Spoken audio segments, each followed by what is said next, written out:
ओ मंगल भवन अमंगल हारी,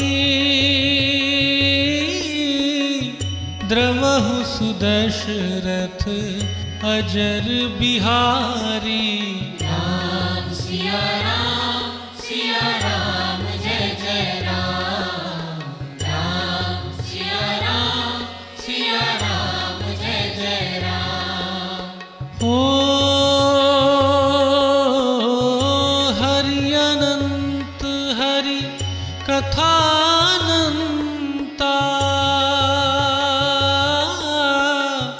कहहि सुनहि बहु विधि सब संता। राम सिया राम जय जय राम।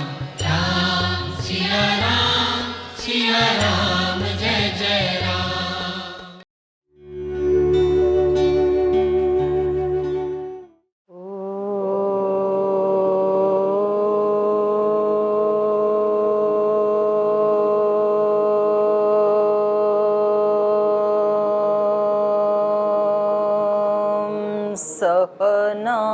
सहनावतु सहनौ भुनक्तु सह वीर्यङ्करवावहै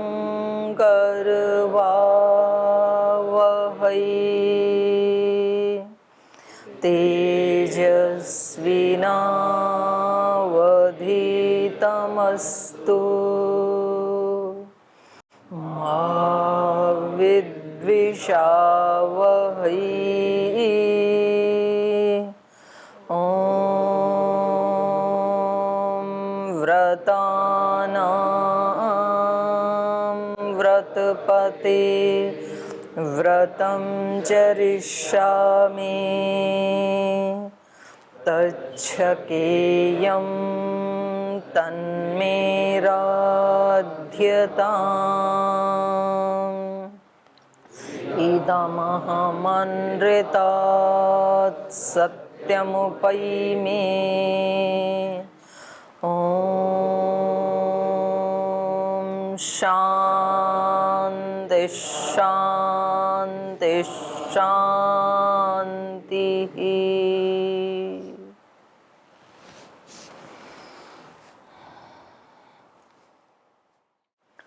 आज कई दिन के बाद हमारी ये कक्षा पुनः शुरू हो रही है, क्योंकि ये कक्षा हमारी होती है विशुद्ध रूप से एक सत्संग टाइप कक्षा होती है। 1 घंटे के लिए सब परिवार के भाई बहन एक साथ बैठते हैं, कुछ अपनी जिज्ञासाएं रखते हैं, कोई शंका, कोई प्रश्न, और कुछ हम रामायण को आधार बना करके स्वाध्याय करते हैं। और ये हर घर परिवार में भी होता है, छोटे परिवारों में भी होता है, बड़े परिवारों में भी होता है, और होना भी चाहिए। यही भारत की परंपरा है, वैदिक परंपरा है। घर परिवार में लोग या तो सुबह सुबह नाश्ते के समय डाइनिंग टेबल पे मिलते हैं, या फिर रात को डिनर के समय कोई ना कोई तो एक टाइम वो निकाल के रखते हैं जब वो सारे घर के सदस्य एक साथ बैठते हैं।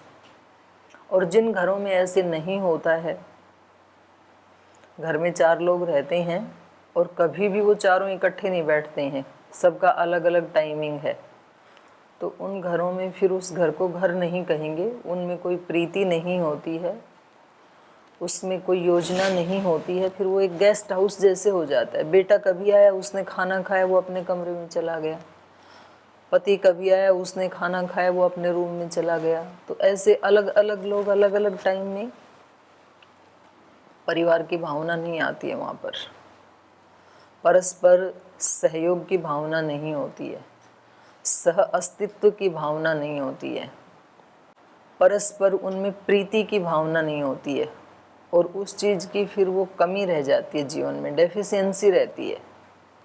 जैसे शरीर में कुछ पोषक तत्वों की कमी होने से अनेक रोग पैदा हो जाते हैं, ऐसे ही मानसिक, बौद्धिक, आत्मिक रूप से, भावनात्मक रूप से इन चीज़ों की थोड़ी कमी आने लगी है अभी समाज में, तो हमें उसको तुरंत ठीक कर लेना चाहिए। जैसे ही पता लगे कि शरीर में विटामिन डी की कमी है तो कम से कम 1 घंटा धूप का सेवन करना शुरू कर देना चाहिए और ऐसे आहार लेने चाहिए जिससे विटामिन डी पुष्ट होता है। ऐसे ही हमारे मन में जब कभी थोड़ा ऐसा आए, थकान सी, थोड़ा बोझ सा दिमाग पे आए, तनाव सा आए, अकेलापन सा फील हो, थोड़ी उदासी सी आए, जीवन में अच्छा नहीं लग रहा हो, तुरंत समझ जाना चाहिए कि इमोशनल पावर वीक हो गई है और फिर अपने जो जहाँ रहते हैं अपने बड़ों के पास जाना चाहिए। घर में रहते हैं तो माता पिता के पास, बड़े भाई बहनों के पास, आश्रम आदि में रहते हैं तो गुरुजनों के पास, आचार्यों के पास हमें मिलना चाहिए। तो इसके लिए ये कक्षा थी। तो ये हमने इसलिए बंद कर दी थी कि परम पूज्य बापू जी का सानिध्य 11 साल के बाद हम सबको मिला और उनका सानिध्य, ऐसे जो बुद्ध पुरुषों का सानिध्य किसी को मिलता है तो ये समझो आप, आपके कोई इस जन्म में किसी ने किए होंगे, नहीं तो पिछले जन्म में कोई ऐसे पुण्य कर्म किए होंगे। ऐसे महापुरुषों का संग ऐसे अकारण नहीं मिलता है, सबको नहीं मिलता है। और ठीक है, टीवी पे बहुत लोग देख सकते हैं, फेसबुक पे बहुत लोग सुन सकते हैं शब्दों को, लेकिन एक जो व्यक्ति का फिजिकल ऑरा होता है ना, वो टीवी पे नहीं फील हो सकता है। टीवी के ऊपर आप अग्नि को देख तो सकते हो हवन करते हुए, लेकिन ना तो उसमें आहुति डाल सकते हैं, ना उसकी तपत को, ऊष्मा को आप फील नहीं कर सकते हैं, आपका शरीर गर्म नहीं होगा। गंगा का चित्र बहते हुए तो देख सकते हैं पर शीतलता फील नहीं होगी, वो तो उसके फिजिकल गंगा के पास आना पड़ेगा। तो ऐसे जो बुद्ध पुरुष होते हैं, उन्होंने बापू जी का 78 वर्ष का जो तप, जो उनका ओरा, उनकी जो वाइब्रेशंस, वो टीवी पे नहीं मिल सकती हैं। हम सब का, आप सब का कोई ऐसा पुण्य रहा होगा जो इतना हमें उनसे सीखने को मिला। यद्यपि हम अपनी ग्रहणशीलता के अनुसार ही सीखते हैं, वो सब के लिए एक ही जैसे होते हैं महापुरुष, एक ही जैसे शब्द बोलते हैं, लेकिन सब एक जैसा सीखते नहीं हैं। तो मैंने पहले भी कई बार बताया ना, ग्रहणशीलता कई प्रकार की होती है। जैसे मोटे कोयले को अग्नि में डालें, पक्के कोयले को, तो उसको अग्नि को ग्रहण करने में कितनी देर लगती है? काफ़ी टाइम लगेगा। पत्थर को डालें तो काफ़ी टाइम लगेगा। कोई लोहे की चीज़ डालें तो उससे थोड़ा जल्दी गर्म हो जाएगा पत्थर की बजाय। लकड़ी को डालें तो और थोड़ा जल्दी अग्नि पकड़ेगा लकड़ी, उसमें और थोड़ी ज़्यादा ग्रहणशीलता है। और बारूद को डालें तो उसको तो डालने की ज़रूरत नहीं है, अग्नि के थोड़ा सा पास ही ले आएं, एक चिंगारी काफ़ी है, उसमें अत्यंत ग्रहणशीलता है। तो ऐसे कुछ महापुरुषों को तो इशारा ही काफ़ी होता है उनको, कि ऐसे किसी बुद्ध पुरुष से कभी कोई एक शब्द, एक वाक्य कोई उनकी समझ में आया और बस फिर जीवन बदल ही गया। फिर वो उसको ऐसे ही संभाल के रखते हैं उन वाक्यों को, जैसे सीपी स्वाति नक्षत्र की एक बूंद यदि मिल जाए तो फिर समुद्र में गहरे चली जाती है। वो अपना मुंह खोल के ऐसे उस पर तैरती रहती है समुद्र के पानी के ऊपर, और किसी भी नक्षत्र की बारिश होगी तो वो उस पानी को ग्रहण नहीं करती है, पानी आ भी जाए तो उगल देती है वो।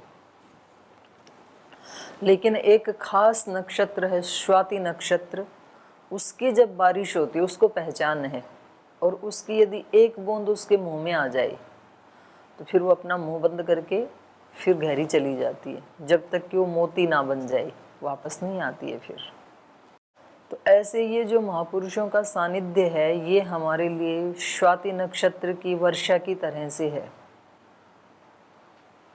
और किसी को यदि कोई एक वाक्य अच्छा लगा हो, समझ में आ गया हो, तो फिर उसको ऐसे ही संभाल के रखना चाहिए जैसे हम हीरे मोती को संभाल के रखते हैं। उसको रोज़ाना याद करना चाहिए, कई कई बार याद करना चाहिए, कई कई बार दोहराना चाहिए, क्योंकि हमें समझ में तो आ गया, लेकिन हमारे जो पुराने संस्कार हैं वो कभी कभी उसको ढक देते हैं, धूमिल कर देते हैं। जैसे किसी के पास कोई सोना, हीरा, मोती उसको रास्ते में दिखाई दे गया हो और वो यदि उसको उठाए नहीं तो थोड़ी देर में कोई आंधी तूफान आके धूल धक्कड़ उड़ करके उसको ढक लेता है, फिर वो दिखता नहीं है, होते हुए भी नहीं दिखता है। तो ऐसे ही हमारे अंतःकरण में अच्छी अच्छी बातें पड़ी हैं, हमने कहीं ना कहीं गुरुओं से सीखी हैं, बापू से सीखी है, श्रद्धेय स्वामी जी महाराज से सीखी है, किसी ग्रंथ से सीखी है, लेकिन फिर वो अट जाती हैं हिंदी भाषा में, मतलब उसके ऊपर धूल आ जाती है, फिर तो वो होते हुए भी अपना प्रभाव नहीं दिखाती है। तो आप डायरी तो लेके जाते ही थे, जो जो बातें आपको अच्छी लगी वो ही आपने नोट की हैं, तो उस डायरी को कम से कम एक बार ज़रूर पढ़ लेना, और ज़्यादा भी नहीं तो 15-20 दिन, 1 महीना ये नियम ज़रूर पालन करना। तो फिर वो चीज़ें आपकी पक्की हो जाएंगी, अंदर चली जाएंगी फिर वो सबकॉन्शियस माइंड में। और नहीं तो वहाँ लिख लाए, फिर अब ला के डायरी को रख दिया, तो फिर थोड़े दिन में 5-7 दिन में सब बराबर हो जाएगा, धूल मिट्टी से सब ढक जाएगा। वो अंतःकरण में तो है वो सब, लेकिन वो लाभ नहीं दे पाएगा फिर हमें। और उनको पढ़ते समय, चिंतन मनन करते समय कई बार ये भी होता है कि और कुछ नई जिज्ञासाएं उठती हैं उसका चिंतन करने से, तो उनको फिर हम क्लास में सब मिलके डिस्कस करेंगे तो और कुछ निकलेगा। चिंतन मनन से ही चीज़ें निकलती हैं। जैसे दही में से मक्खन निकालना है और कोई 1-2 बार ऐसे करे, रई से हाथ से पिलोते थे ना, तो 2, 4, 5, 7 हिंदी में बोलते हैं उसको सरड़का, 2-4 सरड़का मारे ऐसे, तो मक्खन निकल आएगा क्या? तो ऐसे 5-7 मिनट प्राणायाम किया, 5-7 मिनट ध्यान भी किया, 10-15 मिनट संध्या भी आपने खर्च किए, तो उससे आत्म तत्व की प्राप्ति हो जाएगी क्या? अपने अंदर जो दिव्य ज्योति सब महापुरुषों ने बताई है उसकी अनुभूति हो जाएगी क्या? कुछ भी नहीं होगा। फिर और 10-20 बार ऐसे हिलाया, उसको खींचा हमने रई को, तो फिर झाग झाग आते हैं, पहले सीधा मक्खन नहीं आता है। और कोई उस झाग को ही देख के संतुष्ट हो जाए कि हाँ आ गया मक्खन, तो उसको मक्खन का असली टेस्ट मिलेगा क्या? मिलेगा? तो भी नहीं मिलेगा। कभी कभी हम साधना करते हैं, थोड़ी सी सात्विकता आती है, थोड़ी सी प्रसन्नता होती है, थोड़ा सा चित्त शांत होता है, थोड़ा सा एकाग्र होता है, और हम फिर आगे प्रयास को तीव्र नहीं करते हैं, वहीं रुक जाते हैं। हमें लगता है हाँ अभी बहुत अच्छा चल रहा है, या फिर बीच बीच में ब्रेक कर देते हैं। जैसे कोई बहुत लंबी बीमारी से कोई व्यक्ति उठा हो और फिर उसने योग प्राणायाम आदि से अपने आप को ठीक किया हो, और फिर उसको लगता है कि हाँ अब तो मैं बिल्कुल ठीक हो गया, तो कभी कभी बीच में फिर छोड़ देता है योग प्राणायाम आदि को, आहार की जागरूकता को, फिर दोबारा रोग आ जाते हैं। एक बार कैंसर ठीक हुआ, फिर दोबारा कहीं दूसरी जगह हो जाता है। तो हमें झाग से भी संतुष्ट नहीं होना चाहिए। थोड़ा सा ज्ञान, थोड़ी सी आप थोड़े से अंतर्मुख होंगे तो बहुत अच्छे अच्छे विचार, सात्विक विचार, पवित्र विचार, उनका प्रवाह का प्रवाह आने लगता है हमारे मस्तिष्क में। इतने अच्छे अच्छे विचार। देवानाम उदगाद अनीकम, संध्या में मंत्र आता है ना, देवानाम माने देवों की, अनेक सेना की सेना उमड़ रही हैं मेरे चित्त में। ये मंत्र आता है जब साधक ने 6 दिशाओं में, ऊपर नीचे चारों तरफ की 4 दिशाएं, 6 दिशाओं की शक्तियों को अपने सम्मुख रख के उनको अपनी सुरक्षा में महसूस करते हुए अपने आप को पूर्ण रूप से एक भागवत कवच के बीच में बिठा करके और व्यक्ति ऐसा फील करता है कि अब मैं बिल्कुल दिव्य शक्तियों की गोद में हूँ, तो फिर दिव्य विचारों की सेना आने लगती है। देवानाम उदगाद अनीकम चक्षुर मित्रस्य वरुणस्य। चक्षु मतलब ज्ञान, चक्षु हमें दिखाता है ना, तो भगवान का जो मित्र रूप है उसका ज्ञान होने लगता है। जो ईश्वर का वरुण रूप है उसका हमें दर्शन होने लगता है, मानो हम ही चक्षु बन गए उसके।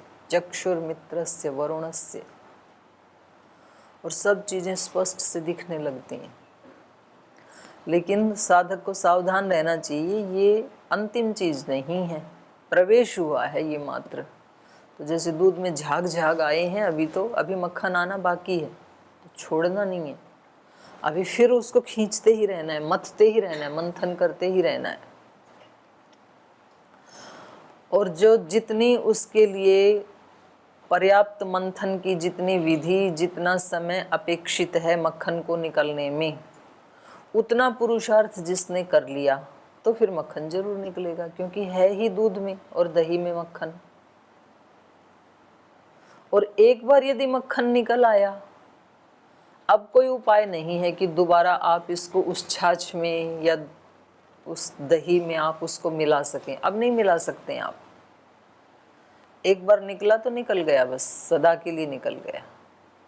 एक बार चिंतन मंथन भजन तप जप करने से विवेक की प्राप्ति हो गई तो हो गई फिर सदा सदा के लिए।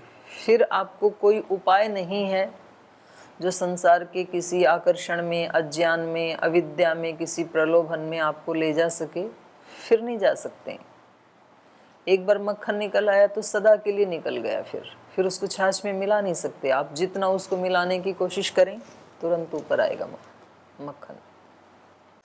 तो ये जो महापुरुषों के वचन होते हैं जो हम सुनते हैं, ऐसे किसी कथा आदि के माध्यम से, सत्संग के माध्यम से या फिर ग्रंथों के माध्यम से, उनके ऊपर पर्याप्त चिंतन करना चाहिए, पूरा मंथन करना चाहिए, जितना अपेक्षित है उतना करना चाहिए, और फिर वही मिलेगा जो उनको मिला है, वो सबको मिलेगा, है ही वो। तो उससे पहले अपने को रुकना नहीं चाहिए। तो बापूजी ने भी श्री राम के चरित्र को आधार बना करके और उनके चरित्र में से भी एक पक्ष को लेकर के, मुख्य रूप से उनके गुरुकुल निवास, उनकी विद्या, उनकी तपस्या, उसको लेकर के उन्होंने पूरा अपना 9 दिन का आशीर्वाद हमारे लिए रखा। तो यहाँ भी हम अयोध्या कांड में पहुँच गए हैं, रामायण में भी। और अयोध्या कांड में हम श्री राम भरद्वाज जी के आश्रम में पहुँचे हैं, उनको अपना परिचय दिया है, उनको प्रणाम किया है और उनको अपने वन में आने का कारण बताया है। और ऐसा सुन करके भरद्वाज जी ने उनको हाथ मुंह धोने के लिए जल दिया है, पीने के लिए जल दिया है, आचमन के लिए जल दिया है। यहाँ तक हमने उस दिन की कक्षा में अध्ययन किया था, 10 श्लोक तक, 42वें सर्ग के। तो हम आगे चलें, उससे पहले आपका कोई प्रश्न है तो पूछ सकते हैं पहले। ओम प्रणाम दीदी जी। कुछ दिनों पहले परम पूज्य महाराज जी ने एक कथा सुनाई थी कुत्ते के विषय में, श्वान के विषय में, कि उसके सामने परेशानियां आती हैं, झंझावात आते हैं, वो अपनी पूंछ लंबी करके झुक जाता है और आगे बढ़ जाता है।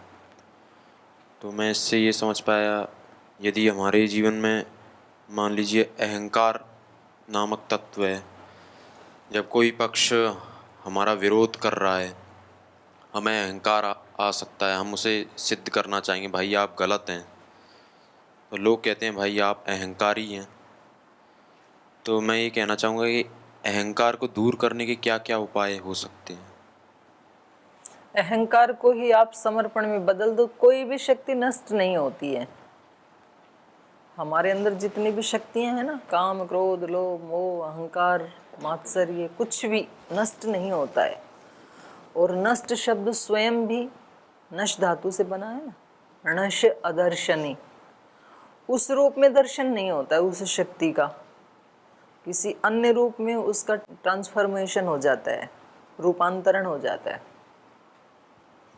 तो ऐसे ही अहंकार ही भक्ति में बदल जाता है, समर्पण में बदल जाता है। जो आज शक्ति अपने आप को जिताने में, कि मैं जीतूं, अपने आप को सही साबित करने में लगी है, अगर हमें ये समझ में आ जाए कि ये मेरे लिए बेनिफिशियल नहीं है, मेरे लिए हानिकारक है, और झुकना मेरे लिए बहुत बेनिफिशियल है, तो ऑटोमेटिक वो शक्ति तुरंत उधर टर्न हो जाएगी। आज 99.99 लोगों को ये लगता है कि हमारा कोई अच्छा मकान हो, अच्छा पद हो, प्रतिष्ठा हो, सब उसी लाइन में दौड़ रहे हैं, और उसके लिए वो अच्छे स्कूल में भी एडमिशन दिलाते हैं बच्चों को, फिर बच्चे भी अच्छे से पढ़ाई करते हैं, रात रात भर जगते हैं, तप भी करते हैं, पुरुषार्थ करते हैं। किसके लिए? ये सब भौतिक वस्तुओं की प्राप्ति के लिए तो करते हैं ना। तो अब उनकी ये समझ है, अब शक्ति तो एक लग ही रही है, अब ये समझ हमें नहीं है, लेकिन ये समझ महात्मा बुद्ध को आ गई। उनके पास तो ऑलरेडी ही था, इतने बड़े साम्राज्य के वो सम्राट हैं, सम्राट के पुत्र हैं, राजकुमार हैं, और उनको तो वैसे ही मिल रहा है, वो विरासत में ही। लेकिन उनको समझ में आ गया कि यहाँ सुख नहीं है, ये मेरे लिए लाभदायक नहीं है, ये सारा धन, ऐश्वर्य, पद, प्रतिष्ठा, ये सब नष्ट कर देने वाली हैं। जैसे उस दिन बापूजी गोपी चंद की कथा सुना रहे थे, उनकी माताजी ने थोड़ा सा कहा कि बेटा ऐसा ही सुंदर शरीर तेरे पिता का भी था, और एक दिन वो जल बुझ करके राख की ढेरी बन गया, तो मैं सोच रही हूँ कि तेरा भी वही हाल होने वाला है। अब उसको अपनी माँ की एक बात समझ में आ गई, तो बोले फिर तो देरी काहे की, इस शरीर को सार्थक ही कर लिया जाए, इसकी शक्तियों को। तो जिस दिन हमारी समझ में ये आ जाएगा कि अहंकार मेरे लिए लाभदायक नहीं है, बल्कि उल्टा मेरे को यहाँ उलझाने के लिए है, मेरी शक्तियों को का ह्रास करने के लिए है, मेरे को नीचे गिराने के लिए है, और विनम्रता मेरे को उठाने के लिए है, किसी के सामने झुकना, छोटा बनना, ये मुझे बड़ा बनाने के लिए है, ये समझ में आ गया यदि, तो ऑटोमेटिक व्यक्ति वही आचरण करेगा फिर क्योंकि उसको समझ में आ रहा है ना कि झुकने से मेरा अंदर से मुझे तृप्ति मिलती है, आत्म तृप्ति मिलती है, झुकने से मेरा चित्त प्रशांत रहता है, ऊपर नीचे नहीं होता है, अपनी हार मानने से हारमोनी बनी रहती है, दूसरे की पॉजिटिव भावनाएं मिलती हैं, सुख शांति बनी रहती है, तो ये ज़्यादा लाभदायक है। तो वो उसको मिटाना नहीं पड़ता। ये बात हम कई बार चर्चा करते हैं कक्षा में, कोई भी चीज़ जबरदस्ती छोड़नी नहीं पड़ती, छूट जाती है। बस व्यक्ति को समझ में आए, आप लोगों को समझ में आ गया तो घर छोड़ना नहीं पड़ा, छूट गया। और यदि किसी को छोड़ना पड़ा है, अगर किसी के अभी भी ऐसे है कि जी क्या करें छोड़ना पड़ा, तो समझ लेना कि छूटा नहीं है अभी। तो अहंकार आदि दोष, कोई भी दोष, अहंकार तो एक उपलक्षण है, काम, क्रोध, लोभ, मोह, अहंकार, कुछ कोई भी दोष छोड़ना नहीं पड़ता, छूट जाता है एक विशेष स्थिति में। उस स्थिति को प्राप्त करने का यत्न करना चाहिए, श्रद्धा से युक्त होने का, समर्पण से युक्त होने का, भक्ति से युक्त होने का, ईश्वर प्रणिधान से युक्त होने का, अपने चित्त को प्रशांत रखने का, ये यत्न करेंगे तो ये वाला अपने आप छूट जाएगा। आपने मंत्र में पढ़ा ना, उर्वा रुकमिव बंधनान मृत्योर मोक्षीय माँ अमृतात। भगवान से प्रार्थना कर रहा है साधक कि मुझे मृत्यु के पाशों से कैसे छुड़ाओ। अहंकार भी एक मृत्यु का ही पाश है, अहंकार भी मृत्यु है, प्रमाद भी मृत्यु है, असत्य भी मृत्यु है, अब्रह्मचर्य भी मृत्यु है, आलस से भी मृत्यु है, ये सारे मृत्यु ही हैं। इनसे मुझे कैसे छुड़ाओ? जबरदस्ती मत छुड़ाओ। उर्वा रुकमिव, खरबूजे की तरह से छुड़ाओ। तो खरबूजा कैसे छुड़ता है? ना खरबूजे का कोई नुकसान होता है, ना उस पौधे का बेल का कोई नुकसान होता है। पता भी नहीं चलता है दोनों में से किसी को कि ये कैसे छूट गया। प्रकृति अपने आप ही मुक्त कर देती है, क्योंकि वो अब पक करके बिल्कुल तैयार है। मीठा रस उसमें भरा हुआ है, अब उसको बेल से और ज़्यादा रस लेने की कोई आवश्यकता नहीं है। तो प्रकृति खुद ही वहाँ जाके कोई ऐसे काटता थोड़ी है, खुद ही अपने आप ही हट जाता है, मुक्त हो जाता है। तो साधक अपने आप को तपाता रहे साधना में, तप में, पुरुषार्थ में, उसमें जप, तप, ध्यान, सेवा, संयम, ये सब उसमें शामिल है। ये सब करने पड़ेंगे, ये सब उपाय हैं। आपने पूछा ना उपाय क्या है, उसमें संयम भी उपाय है, कम आहार भी उपाय है, कम निद्रा भी उपाय है, ब्रह्मचर्य भी उपाय है, तपस्या भी उपाय है, सेवा करना भी उपाय है, विनम्र रहना भी उपाय, ये सब उपाय हैं। और ये सब करते करते किस दिन आप मुक्त हो गए इन सब चीज़ों से, आपको पता ही नहीं चलेगा कि कभी आप अहंकारी भी थे।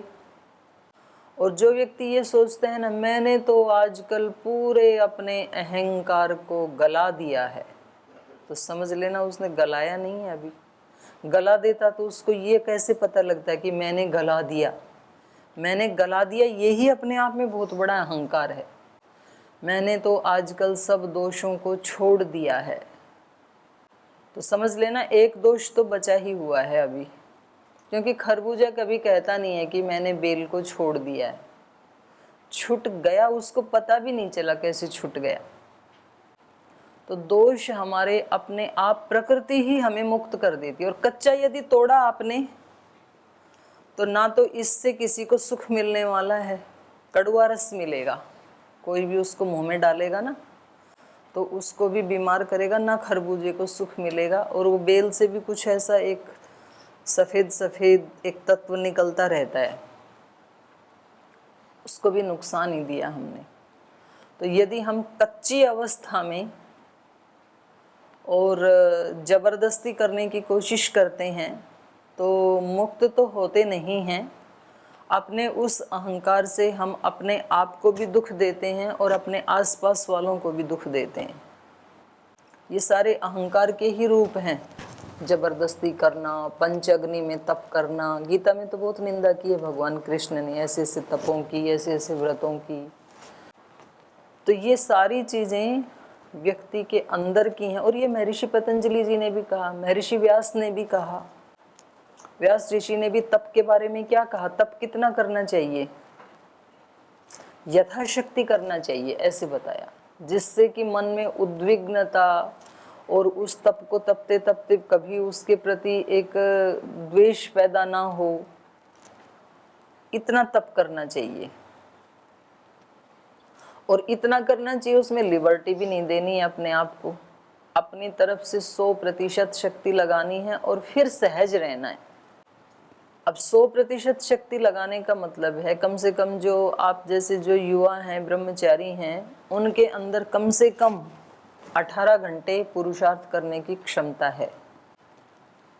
अभी तो हमारे जैसे लोग ही 18 घंटे कर लेते हैं पुरुषार्थ, सुबह 4:30 बजे से रात के 10:30 बजे तक किसी न किसी सेवा में हम लगे रहते हैं। तो जब हम कर लेते हैं तो आप तो ज़रूर ही कर सकते हैं 18 घंटे। तो 18 घंटे आपके अंदर तपस्या करने की सामर्थ्य है। और यदि आप 9 घंटा ही पुरुषार्थ करते हैं तो आप समझ लेना आपका 50% पतन शुरू हो गया है।